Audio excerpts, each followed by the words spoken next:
This is on Antiber Highway.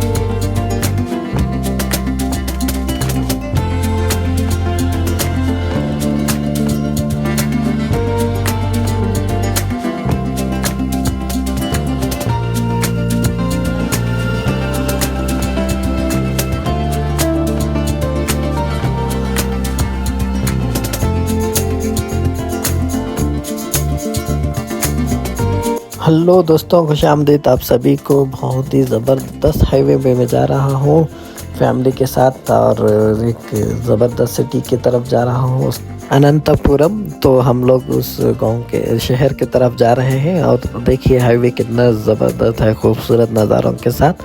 तो आप इस वीडियो में बने रहिए और आगे भी बहुत ही ज़बरदस्त सा सिटी आप देख पाएंगे इस वीडियो में, ताकि आपको आंध्र प्रदेश में जो आंध्रा का कैपिटल बन सकता था मगर बनाए नहीं, मगर बहुत ही अच्छा शहर है ये, बहुत ही ज़बरदस्त है। आप उसको देखकर आप ही पहचान पाएंगे, बहुत ही अच्छा शहर है। मैं जाकर भी देखा और मेरे ख़ानदान के लोग, बहुत सारे लोग इधर रहते हैं, तो हम इधर विज़िट करने के लिए आए हैं। उसी साथ साथ मैं अब वीडियो भी बना रहा हूँ ताकि आप लोग भी देख पाए, दुनिया में कहीं पे भी हैं आप देखिए। दूसरी बात ये रही कि आप ज़्यादातर वीडियो ही देखेंगे, मुझे बोलते हुए नहीं देखेंगे, क्योंकि मैं फैमिली के साथ हूँ, एंजॉय करता हुआ जा रहा हूँ। मेरे भाई हैं और मी है, दीदी है, भाई का बेटा मेरे साथ है, तो हम लोग घूमने जा रहे हैं। आप वीडियो देखिए, एंजॉय कीजिए। चलिए शुरू करते हैं इस वीडियो को। अल्लाह।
तो गाइस इस वीडियो में इतना ही, और अभी मैं अपने बेंगलोर की तरफ जा रहा हूँ, तो इस वीडियो को एंड करता हूँ। इंशाल्लाह अगली वीडियो में मिलते हैं। अल्लाह हाफिज़।